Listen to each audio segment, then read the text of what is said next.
Mes sœurs, mes frères, bienvenue dans cette méditation de ce mardi 25 juillet 2023, en cette 16e semaine du temps ordinaire. Aujourd'hui, nous fêtons la mémoire de Saint Jacques, chef de l'église de Jérusalem. Suivre Jésus-Christ, c'est mourir à soi-même. Nous avons vu hier que Jésus-Christ est le signe de Dieu. Il est son miracle, car il est ressuscité. Jésus a été fidèle au Père jusqu'à la mort, car il a fallu que la gloire du Père soit manifestée par une condamnation du monde et de ses valeurs relatives.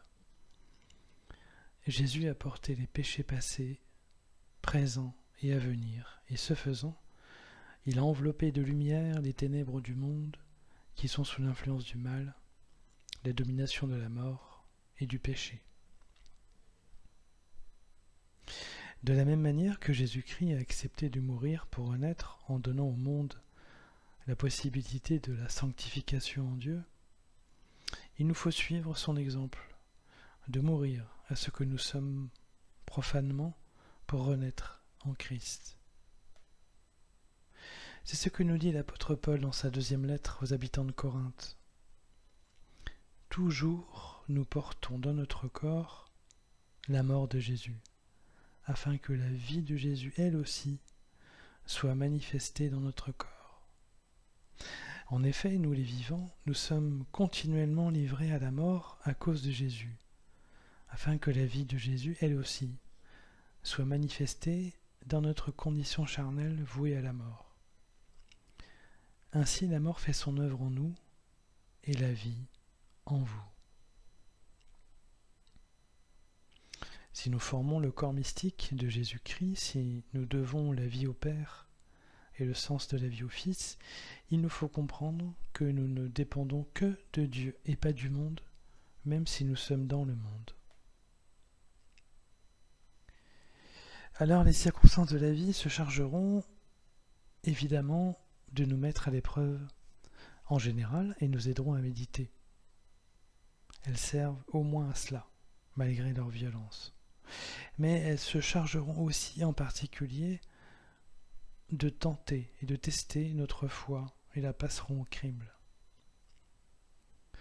Sauf si nous mentons, il arrivera nécessairement qu'un jour, nous fassions au moins un choix lourd de sens en faveur de Jésus-Christ, et ce choix sera une condamnation du monde et sera perçu comme tel, avec un regard désapprobateur.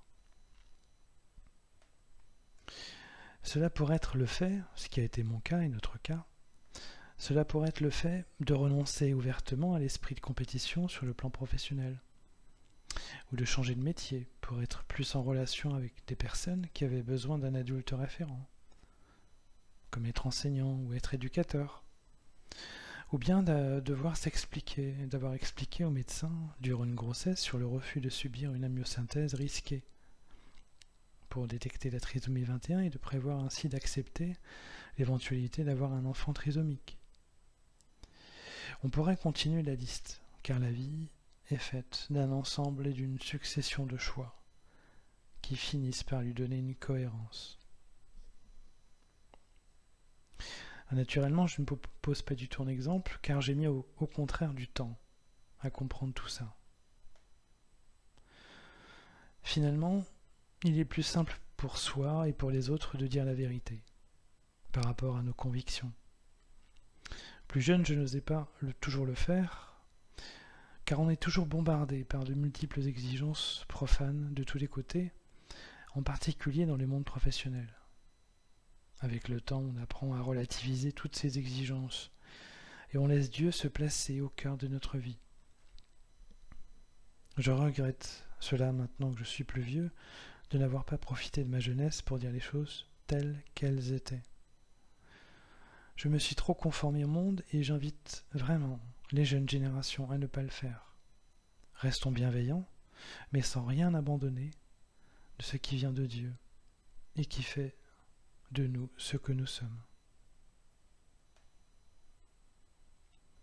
Pour nous réconforter dans l'épreuve, Il y a cette promesse dite dans le psaume de ce jour, le psaume 125, 126 du canon hébreu, un psaume dit des montées, car on montait à Jérusalem pour un événement spécial important.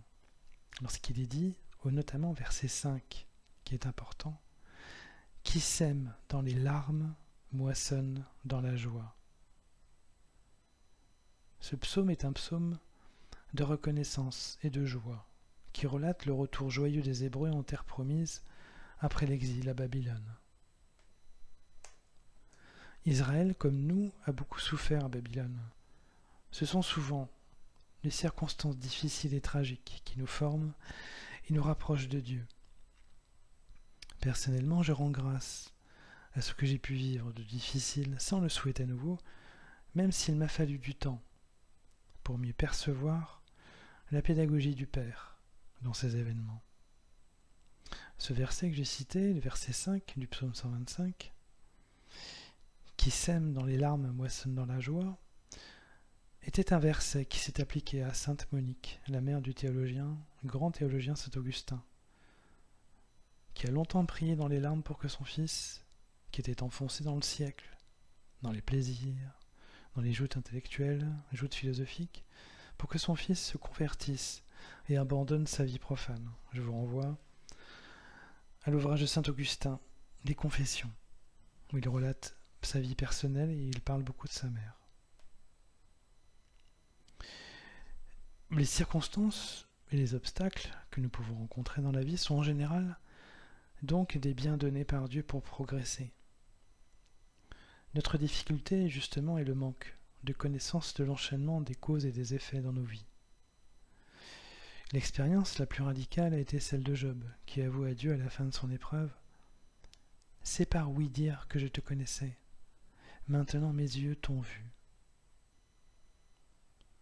Ainsi nous boirons aussi à la coupe de Jésus-Christ, nous dit l'Évangile, qui nous dit « Ma coupe, vous la boirez », dit Jésus aux apôtres.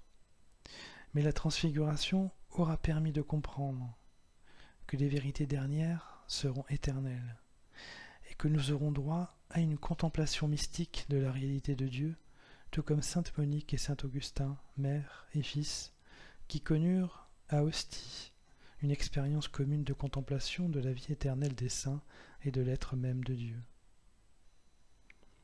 Car de la même manière que Jésus vit en accord avec le Père et le Saint-Esprit dans les cieux, de même, nous connaîtrons à notre tour une situation analogue. Et c'est cela qui doit nous réjouir. Mes sœurs, mes frères, la vie profane ne dure pas. Ni dans le temps, ni dans ses qualités. Ces expériences sont limitées et courtes. Ces objectifs manquent parfois de sens. Il nous faut donc avancer avec dans le cœur de notre Seigneur et Sauveur Jésus-Christ.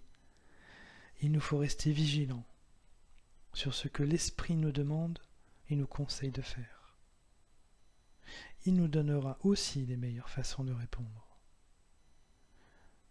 Que cela soit pour nous une assurance qui nous fasse traverser les épreuves avec joie et légèreté.